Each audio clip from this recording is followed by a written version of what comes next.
Hey everyone, welcome back to Corporate Decoder, the place where we decode the latest corporate filings, and today we're diving into ANEBULO Pharmaceuticals, Incorporated's latest report. Get ready, because this filing might just give us a peek behind the curtain at a company navigating some interesting times. Before we jump in, if you like getting clear, no-nonsense breakdowns of financial reports without all the corporate jargon, make sure you hit that subscribe button. And for a community where you can chat with us and other viewers about these filings, join our Discord. The link is in the description below. So what are we looking at here today? It is a Form 8K, which is basically a report that a publicly traded company files when something significant happens. Think of it as a company's way of saying, hey, something important just went down and you need to know about it. For ANEBULO Pharmaceuticals Incorporated, this particular filing is about announcing their financial results for the quarter that ended the 31st of December 2025 and giving a business update. It is like a mid-game report card for the company. The company itself, ANEBULO Pharmaceuticals Incorporated, is a biopharmaceutical company. They're focused on developing innovative treatments, but like any company in this space, there are always ups and downs, especially when it comes to financial performance and business progress. Before we get into the numbers, let's quickly touch on what is being traded. Their common stock, with a par value of just a tiny fraction of a cent, trades under the ticker symbol ANEB on the Nasdaq stock market LLC. This means everyday investors can buy and sell shares of the company, and how the company performs financially directly impacts that stock price. Now, here is an interesting little detail. ANEBULO Pharmaceuticals Incorporated has checked the box to indicate they are an emerging growth company. What does that mean? Essentially, for companies that are newer or smaller, there are some relaxed rules about how they report their finances and other information to the securities regulators. It is meant to ease the burden on younger companies as they grow. They've also opted out of the extended transition period for new or revised financial accounting standards, meaning they are keeping up with the latest accounting rules as they come out, which can be a sign of keeping things current and transparent. Alright, let's get to the meat of it, the financial results. On the 12th of February 2026, ANEBULO Pharmaceuticals Incorporated, or the company as they call it, put out a press release. This press release contained their financial results for the quarter ending the 31st of December 2025. This is often the most crucial part of these filings because it tells us how the company is doing in terms of making money and managing its operations. This press release is officially submitted as Exhibit 99.1 with this filing. While we won't go through the entire press release here, the key takeaway is that it announces their financial performance.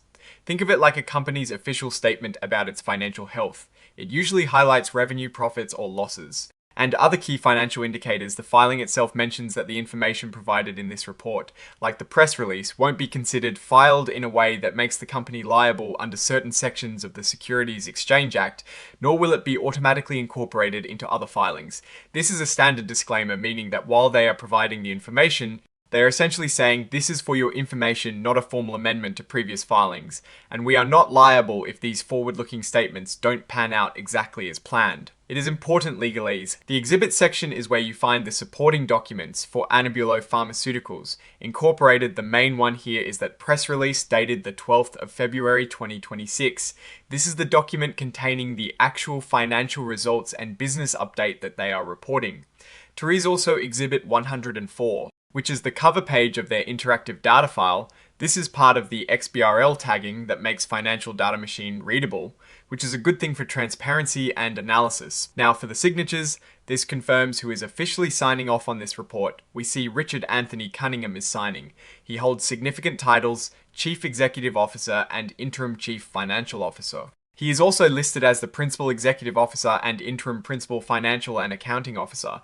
This tells us he is a key leader within the company and is the person responsible for ensuring the accuracy of this filing.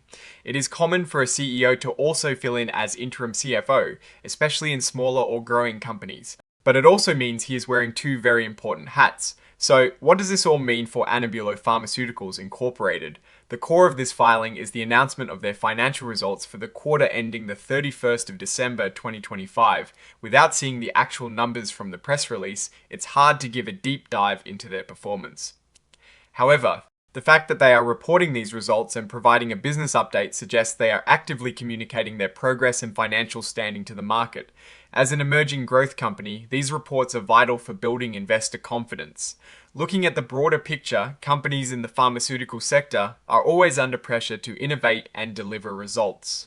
Their success often hinges on clinical trial outcomes, regulatory approvals, and ultimately, the effectiveness and market adoption of their drugs. This 8, by referencing the financial press release, is the company's way of updating investors on how they are performing against these critical benchmarks. When we look at a company like this, we want to understand their trajectory. Are they growing their revenue? Are they managing their expenses effectively and moving towards profitability? Or are they in a phase where significant investment is being made, leading to losses but with the promise of future breakthroughs? The press release attached here would normally contain those key figures. For instance, a strong revenue growth would signal market acceptance, while a significant increase in research and development expenses, even if it leads to a temporary loss, could be seen as a positive sign of investment in future products. The fact that they are an emerging growth company is also a strategic point. It allows them some flexibility, but it also means they are still proving their business model and their ability to generate sustainable profits. Investors closely watch how these companies use that flexibility and what their long-term plans are for transitioning beyond that status. For ANEBULO Pharmaceuticals Incorporated, the key question remains, what story do these financial results tell? Are they showing signs of strong product pipeline development, successful market penetration, or perhaps challenges in funding their operations or bringing new therapies to market? The press release they referenced is the place to find those answers. Without those specifics, understanding the true financial health and strategic direction from this 8K alone is limited. But it clearly signals a moment of financial reporting and an update on their business activities. Alright, that is our breakdown of ANEBULO Pharmaceuticals Incorporated's latest filing. What is your take on this filing and what it signals for the company's future? Do you think their status as an emerging growth company is a positive or a negative? Drop your thoughts in the comments below. If this analysis was valuable, hitting that like button really helps us out, and subscribe for more deep dives into corporate documents. Don't forget to check out the Discord community, which is linked in the description below. Thanks for watching, see you next time.